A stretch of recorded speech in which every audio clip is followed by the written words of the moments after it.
Welcome to an awkward van video. So why am I in the van today? Well, it is raining and windy and all around nasty out, and I wanted to discuss my best friend Brian Tracy's book, Maximum Achievement. I don't know why my arm was way up there, but it's where it ended up. Maximum Achievement, and go over one of the seven laws of mental mastery, and this is the law of expectation. So let me just read a little bit here to you. The law of expectations says that whatever you expect with confidence becomes your own self-fulfilling prophecy. To put it another way, what you get is not necessarily what you want in life, but what you expect. Your expectations exert a powerful invisible influence that cause people to behave and situations to work out as you anticipated. So law of expectations. It's expecting, success, not just wanting it, but expecting it. And I think like the difference between those is important, but also hard to distinguish. Like, yes, you want something bad enough, like you want to be wealthy or fit or, have good relationships with everybody. But do you expect that? I don't know. Expectations. Sometimes I set my expectations pretty low, and maybe that's a downfall. I always kind of think, if you have low expectations, you can't be disappointed. But perhaps that's false belief. I'm just going to read some more here. It goes on to say, successful men and women have an attitude of confident, positive self-expectancy. They expect to be successful. They expect to be liked. They expect to be happy, and they are seldom disappointed. Unsuccessful people have an attitude of negative expectations, of cynicism and pessimism, and somehow causes situations to work out exactly as they expected. Well, you know, yeah, expecting something and wanting something. It's so, yes, I want to be liked, but do I expect to be liked? I don't know.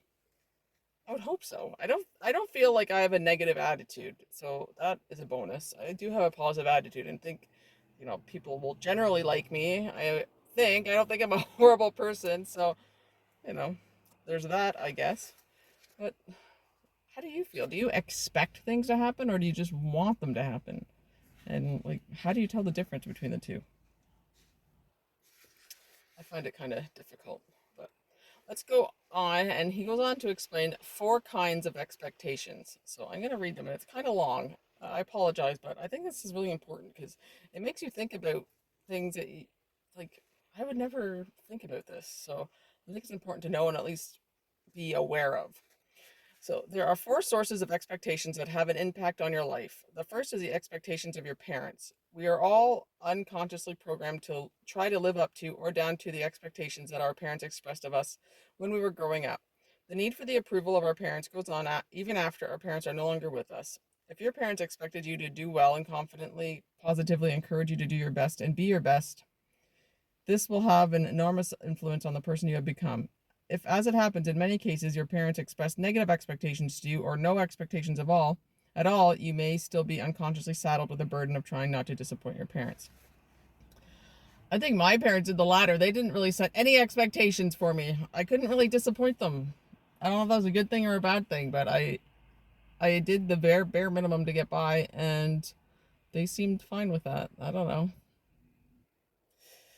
And with my kids, I don't know. I have to put more thought into it because I do encourage them, but I also, I don't know. It's something to think about. So the second source of expectations that affects your behavior is the expectations that your boss has of your performance. People who work under bosses who have positive expectations are always happier, perform better, and get more done than those who work under bosses who are negative or critical. Because you are inordinately influenced by the expectations of people you are dependent upon for your income, it's not likely that you will ever be happy or successful working for or with people with negative attitudes and behaviors. Wow, is this one ever true? I lived through this personally when I worked as a lab tech. I had the best boss for a few years. He was so good. He was really like almost like a mentor. He was just a really nice guy. He helped out. He was like he cared about you, you know.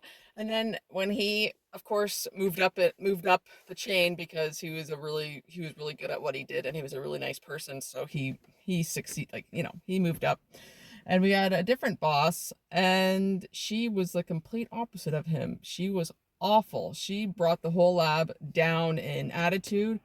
She commuted from far away, so she was had like a couple hours commute one way, and she would walk in the lab and just blow through it, not say hi to anybody, not do anything, just blow through the lab, and then you're like, oh my god.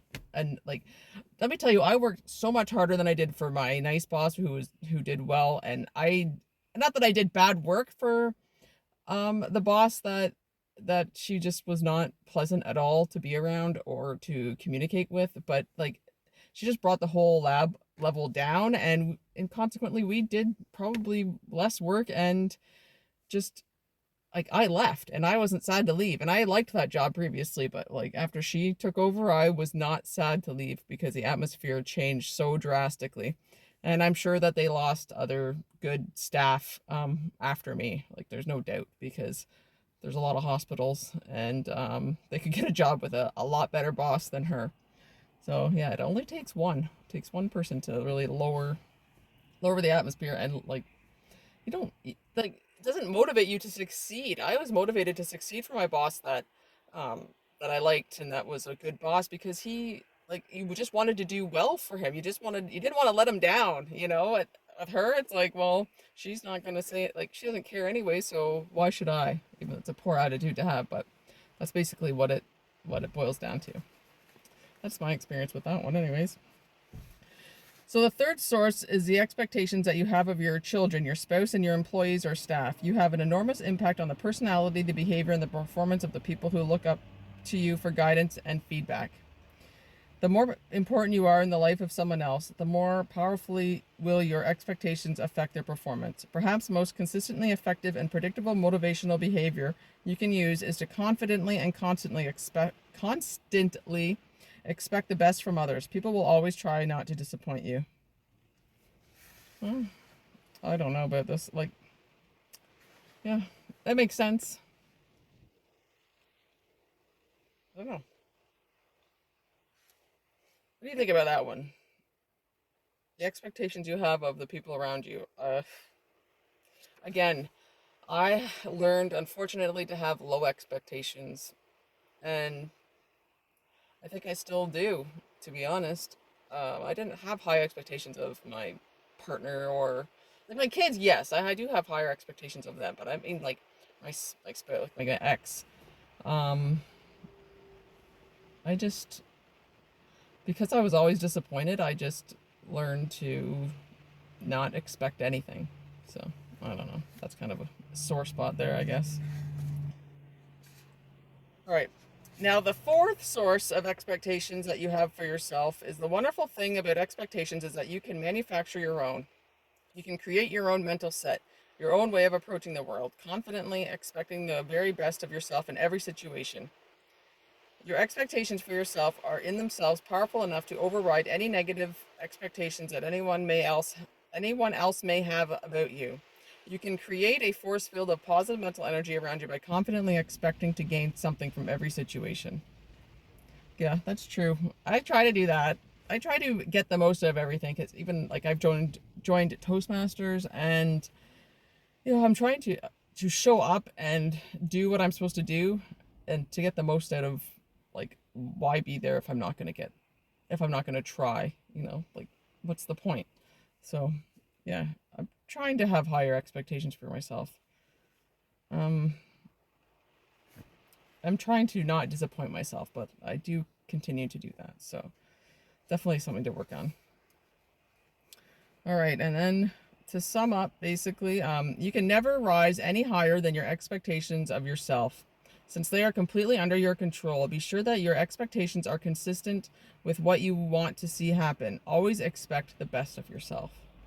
That one is tough. The power of positive expectations alone can change your whole personality and your life as well. Well, that's definitely something for me to work on. Like I said, I don't have high expectations. I guess I need to change that and start expecting more for myself and more from the people around me. So that was kind of an eye opener. I even went through this morning. I just reading it out loud made me really think about things. So yeah, thank you for that. So I hope you got something out of this. A law of expectations, really powerful.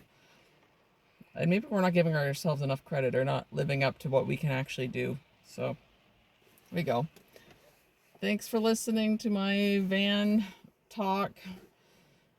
Yeah, if you don't have this book, I highly recommend it. Please, I keep getting so much information from it, so much valuable information, and I'm sharing it, but it is also really handy to have and to underline. Like, I've underlined things in here. I do it in pencil, because I don't know, I don't like to like really mark up a book. Maybe I have to get over that too, but I do underline in pencil, and so I can go back to it. I couldn't find one. I'm looking for one. Guess I did underline over here. But yeah, like, I just mark it up a little bit. I have little brackets there, and I underline it, and yeah, just use it the way, you know, just use it. Very valuable book. Okay, thanks for listening. If you got anything out of this video, please consider giving it a like, or my thumb, subscribe to the channel, and I'll see you tomorrow.